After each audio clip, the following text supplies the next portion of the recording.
Welcome to the Travel Man Podcast with your host, Ben.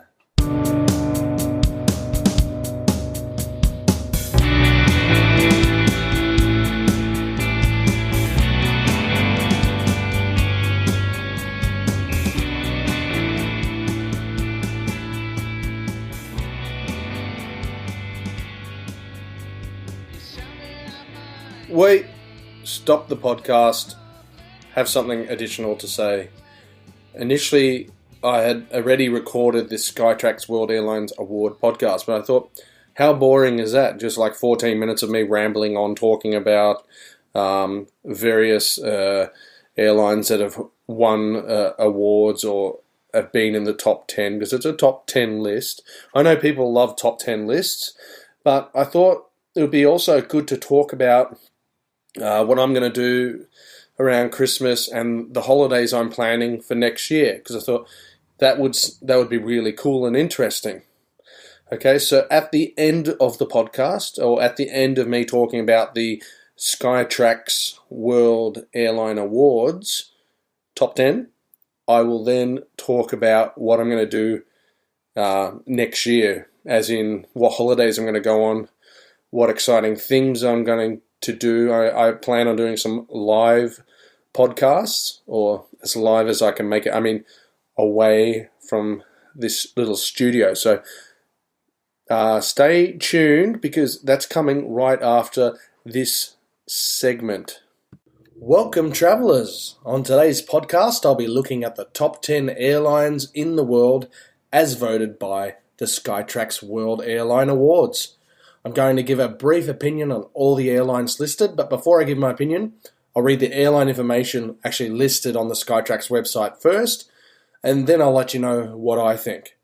This isn't going to be a really long podcast. It's more, a little bit of a short, fun podcast. At least you'll know which are the best airlines to travel with. I'm also testing a new microphone. It was super cheap, but apparently it's quite good. I doubt it will be better than my Shure SM58. So I've got two of those, and they're fantastic. This is a fully USB podcast. So let's start. I wonder who's in the top 10. Actually, I'll tell you who's in the top 10. Garuda Indonesia sits at number 10. Number 10, baby. And you know what? They say that Garuda Indonesia is the flag carrier of Indonesia, which it is. It is the Indonesian carrier. It's the largest of the archipelago national. Garuda Indonesia flies to over 40 domestic and 36 international destinations. Garuda Indonesia started flying in 1949, and today Garuda Indonesia carries more than 25 million passengers annually. I think that's pretty good. I'm going to try and book a flight with Garuda Indonesia next year to Bali. So it'll probably be, I think it's the middle of next year.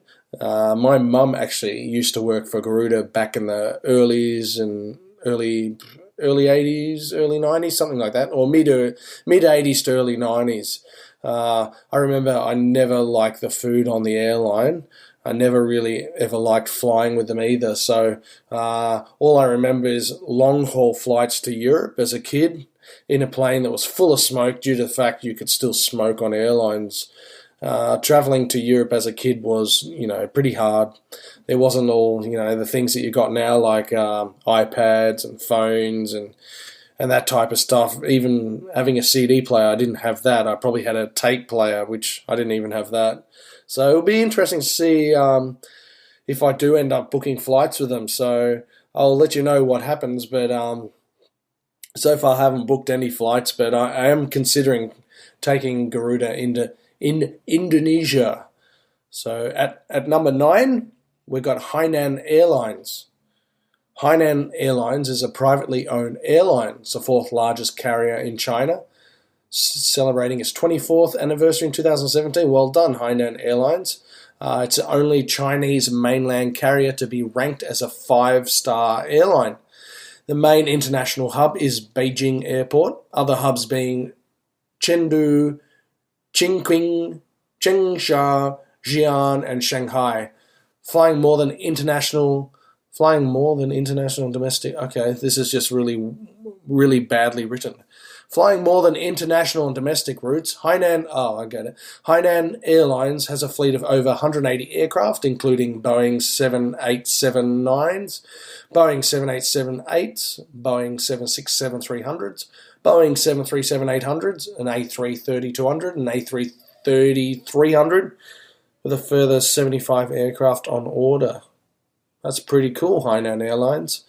Now, I've never flown with Hainan Airlines. It's worth a try, though. Probably the better choice of the Chinese carriers. You can fly with China Southern Airlines, you can fly with China Eastern Airlines, you can fly with China Air, Shanghai Airlines, there's heaps, like even Beijing Airlines. China has many airlines to fly with. I think they're probably getting more reputable as the years go on, but that was number 9, Hainan Airlines. Number 8 is Etihad Airways.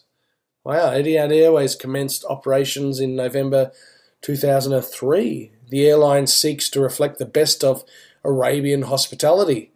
The airline flies to destinations in the Middle East, Africa, Europe, Asia, Australia, and the Americas with a fleet of 117 Airbus and Boeing aircraft. That's a big fleet. I usually fly with Emirates, so I can't really compare Emirates, Etihad, Cathay Airways. I'm sure they're good and worth a try, considering they are number 8. I'm sure that'd be a good choice to fly with if you want to go to Europe. But you can always fly. You can also fly with like Emirates, Qatar. You can fly with Qantas, I guess. You could fly with Singapore Airlines, Thai Airlines. There's so many airlines. If you're from Australia, you've got no problems with finding a flight to Europe. Middle East actually is one place that would be a fantastic stopover. I wouldn't mind to experience their culture and food. It would be quite fun. So they came in at number 8, Etihad Airways. Coming in at number 7, we got Lufthansa. Lufthansa is the largest German airline, and combined with its subsidiaries, it is the largest airline in Europe, which I really didn't realise that. Lufthansa operates a fleet of over 260 aircraft, including the Boeing 747-8 with the A350 joining the fleet later in 2016. Lufthansa is one of the founding members of Star Alliance. Okay. I was part of Star Alliance a long time ago when I used to fly with Lufthansa through Europe. I've flown actually many times with them. They're quite a solid airline. Like I said before, I've flown with them through Europe and also Germany. Never had any issues with them. Always like their strange German snacks. It's a highlight, actually. Other than that, yep, they're a decent airline. Number 7, probably that's where I think they would be. Coming in at number 6 is a company called Eva Air. I actually don't know much about them. Eva Air is the second largest Taiwanese airline, flying to over 40 international destinations in Asia, Australia, Europe, and North America. In June 2013, Eva became a Star Alliance member. The airline slogan is "Sharing the World, Flying Together." I love it. Eva coming in at number 6. Good on them, actually, for finishing number 6. Probably China has claimed this prize, as they tend to claim Taiwan as theirs anyway. I'm not going to get political on y'all, though. I'll leave that for someone else, another podcast. So, number 6, Eva Air. Coming in at number 5, we've got Cathay Pacific Airways. I like Cathay Pacific Airways. They voted the Airline of the Year in 2014. Cathay Pacific Airways has won the World's Best Airline Award 4 times. Cathay Pacific is a member of the One World Global Airline Alliance. The Cathay Pacific Group, including Cathay Dragon, operate more than 150 aircraft to 130 destinations across the globe. Now, Cathay Pacific is actually one of the airlines my mum worked for, so she did about 20 years service with them. What a woman! Hong Kong-based airline. Haven't flown with them actually since about the late 90s. I think 97 was the last time I flew into Hong Kong with Cathay Pacific, so it's been a while. Like they said before, they've won quite a few awards. Yeah, I'm not sure what they're like now. Obviously, they're pretty good if they're number 5, so that's a positive sign. So, yeah, Cathay Pacific coming in at number 5. I'm sure my mum would be happy. Now, at number 4, we have Emirates. I don't know why I extended Emirates like that. Emirates. Founded in 1985 and flying out of Dubai with just 2 aircraft, Emirates now has a fleet of more than 230 aircraft and currently fly to over 140 destinations in more than 80 countries around the world. Emirates' network is expanding constantly with over 150 flights, but that would not make sense at all. It's 1,500 flights departing Dubai each week on their way to destinations on 6 continents. Yeah, they're huge. Emirates, massive. Emirates is usually my airline of choice. I love their professionalism, and they have great flights from Melbourne to Europe and always has competitive pricing. They've always got up-to-date movies and shows to watch on their amazing in-flight entertainment, which I thoroughly enjoy. Food is good. Actually, I never really like airline food in general, but their food's good. Air stewards are really nice and pretty comfy airline to travel with. Seats are good too. So I'm just going to have a brief glass of water. Oh man, someone's calling me. Why does this always happen? Oh yeah. Hang up. How unprofessional of me. But anyway, I'm sure you like it. I'm just a man. Now, coming in at number 3, we've got ANA All Nippon Airways, Japanese carrier. ANA All Nippon Airways is the 13th largest airline in the world by revenues. That was 2013. Founded in 1952, ANA flies on 72 international routes and 115 domestic routes with a fleet of about 240 aircraft. Well, that's big. ANA was a launch customer and the biggest operator of the Boeing 787, so that's that Dreamliner. Beautiful. Well done, ANA. Coming in at number 3. I was going to say that I have actually never flown with this carrier. I think if I fly to Japan again, I'll probably book with them. Be good to try them out. Actually, I'd like to see the difference between flying with them or flying with a cheap AirAsia X flight, which I did take when I did go to Japan last time. I realise ANA would be a full fare, so I'd expect them to be a lot dearer, but also much better. So maybe next time I fly to Japan, I know I can get Jetstar and other airlines, but it'd be good to try ANA. I've never tried them, so yeah, maybe next time. Coming in at number 2 is Singapore Airlines. Singapore Airlines is one of the most respected travel brands around the world. Flying one of the youngest aircraft fleets in the world to destinations spanning a network spread over 6 continents, the Singapore Girl is an internationally recognised icon, providing the high standards of care and service that customers have come to expect of Singapore Airlines. I've travelled with Singapore Airlines on many occasions throughout the years. It would be probably equal to Emirates for me. I'd take them anywhere if I had the choice. So if I'm going back to Europe, I'd probably try and do Singapore Airlines first. Maybe even Qantas, because I'm actually on their bandwagon at the moment. Had a fantastic trip with Qantas to LA and back. Fantastic. Love them. Singapore's got awesome food. Their in-flight entertainment is one of the best I've ever seen. They've got the best and wonderful attentive airline staff. It's my pick if you ever need to have a long-haul flight because they'll look after you, you know. Coming in at number 1 is Qatar Airways. In a relatively short time, Qatar Airways has grown to more than 140 destinations worldwide, offering levels of service excellence that help the award-winning carrier to become the best in the world. Qatar Airways networks span business and leisure destinations across Europe, Middle East, Africa, Asia Pacific, North America, and South America. Qatar Airways is a member of One World Global Airline Alliance, and it comes in at number 1. Well done, Qatar. Well done.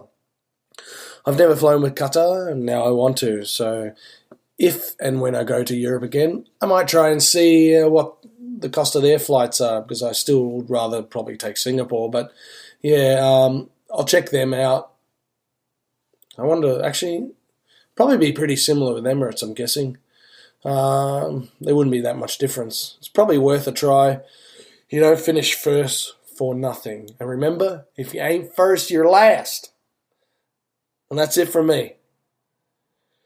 That's the Skytrax World Airline Awards for 2017. That's the top 10.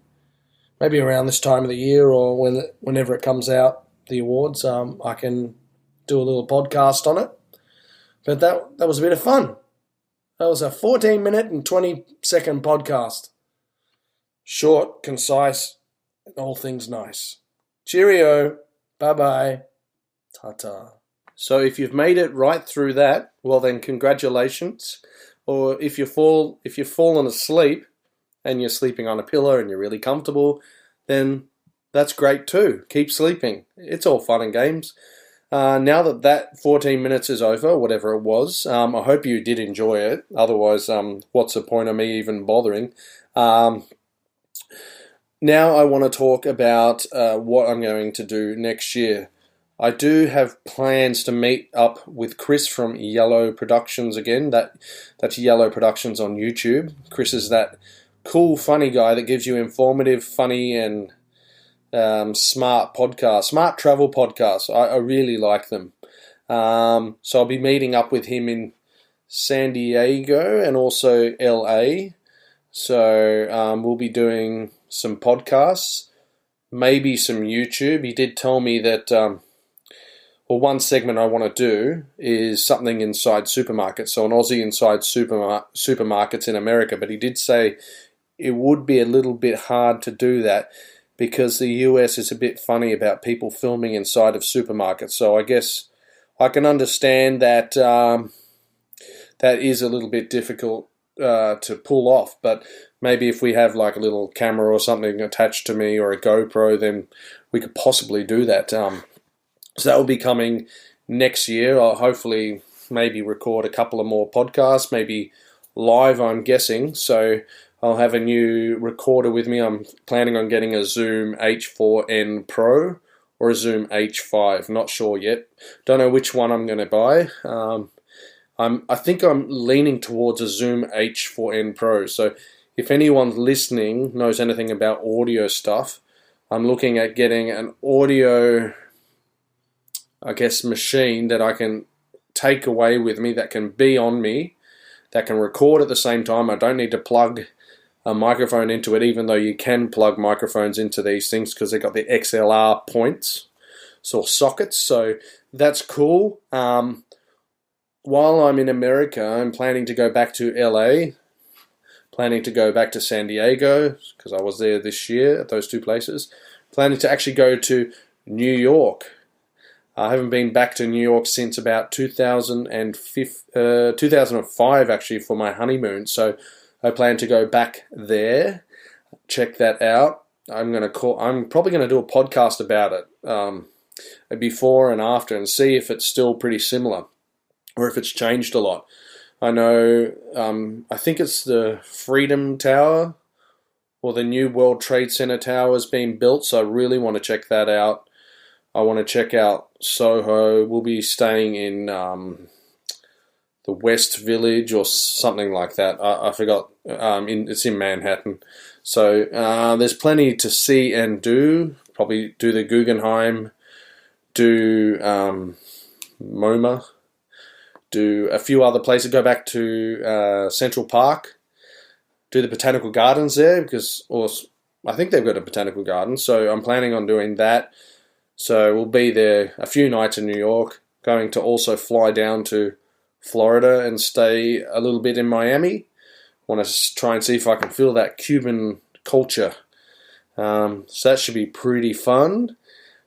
After Miami, I'm planning on flying back to LA and then flying home. But the cool thing is I've only got a few days before I go away again. And I actually want to take this portable recorder with me to Bali. I'm going to Bali believe it or not, I'm an Aussie going to Bali, but I'm not one of those Aussies that go every year. There's many Aussies out there that's the only place they go to. They go to Bali, primarily Kuta or Seminyak, where all the crazy guys are, where they get up to no good, cause a little bit of mischief and so forth. So I'll be going nowhere near Kuta or Seminyak. It just doesn't interest me. I'm a 37-year-old man, not a 24-year-old numbskull that likes to drink and bash people.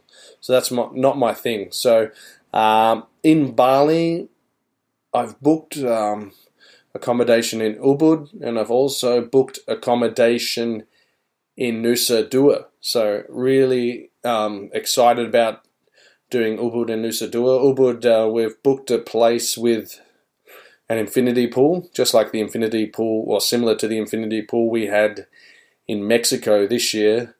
But unlike Mexico, we'll be looking out to like a forest. In Mexico, we looked out into the Mexican Caribbean, so that was really cool. So looking forward to Ubud, looking forward to being in amongst the jungle and so forth. And then actually my brother's going to be staying in the same resort, so really that's going to be exciting. And then the cool thing is we're going to then spend some time in Nusa Dua, enough time to really enjoy and relax after actually having 3 weeks or so in America. So that's going to be cool. But Nusa Dua is staying in a cool resort with a beautiful pool that backs right up onto the beach. So the beach is there, the pool's there, and the pool's got one of those pool bars where you can just swim up to the bar. Ask the barman, can I please have a mojito or margarita or something like that? He'll make that for us. We'll sit down around the pool, and it won't be just my older brother that's coming. Matt, great guy. He'll be in Ubud and also Nusa Dua with us. But my younger brother, Patrick, and his wife, Zoe, will also be with us in Nusa Dua.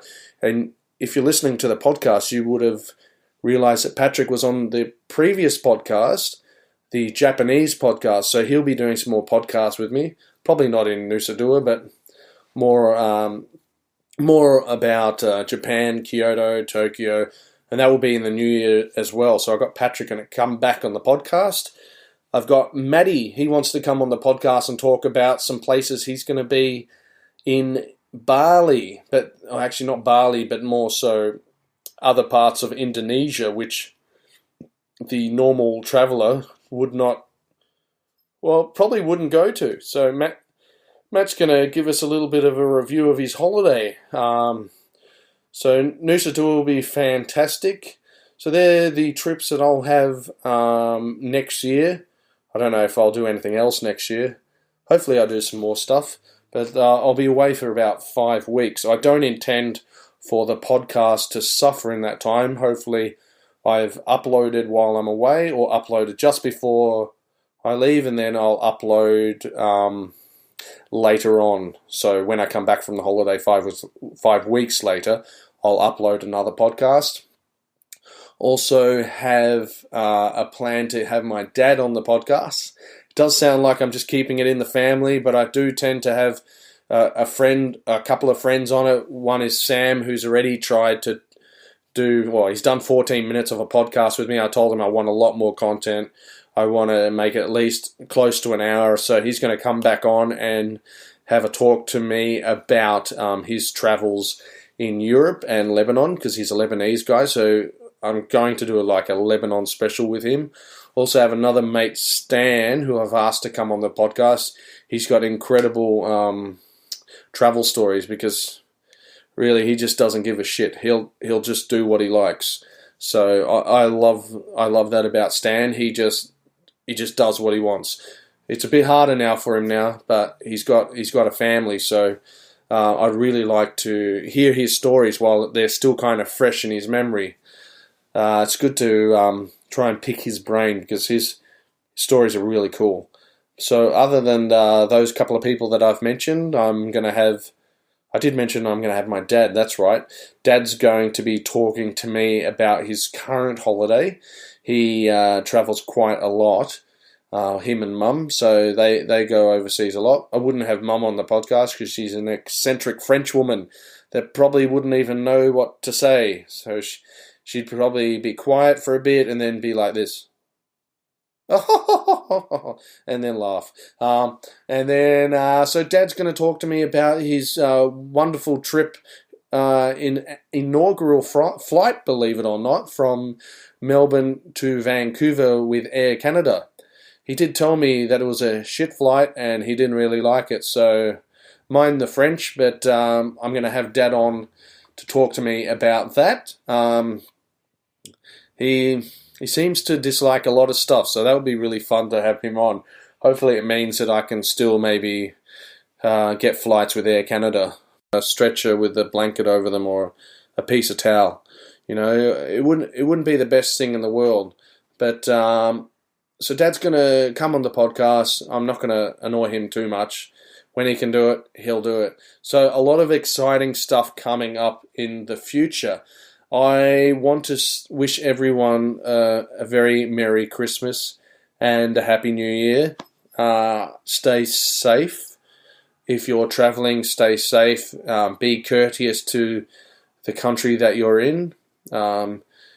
Remember, your culture is different to other people's culture. Be respectful and please take care over this period of time. Your life is worth everything. You don't want to be another number travelling overseas. You hear too much of people or young Australians dying on motorcycle accidents or, those four-wheeler things overseas. There's no point. Don't take any risks if you're travelling. You know what? That would be a cool podcast. Risks while travelling. So please look after yourself. I've got a live YouTube event happening next week. I am planning to upload this on Sunday. So Australian time it will be at 3 p.m. Tuesday the 19th of December when the live podcast YouTube goes up with Chris Rainey from Yellow Productions.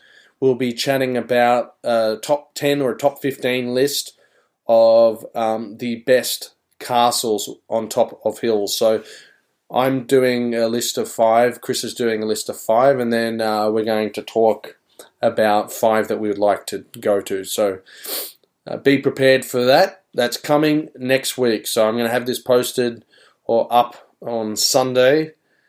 So when you listen to this, it will be in 2 days' time. So please, take care of yourself.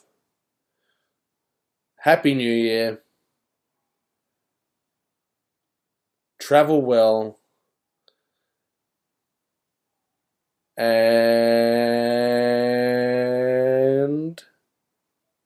take care wherever you are. So if you want to follow me, you can follow me at travelmanpodcast@gmail.com. I am also on Instagram, Travelman Podcast. Just look for Travelman Podcast. Facebook is just Travelman Podcast. Just search in the Facebook app or page. I've got a SoundCloud account. That's where I actually host my RSS feed. So you can go to SoundCloud and then type in Travelman Podcast. You can find Travelman Podcast on iTunes. You can find Travelman Podcast nearly everywhere, I think, except for Spotify, because that costs money. But other than that, have a fantastic Christmas and New Year's, and I'll see you in the New Year. Ta-ta!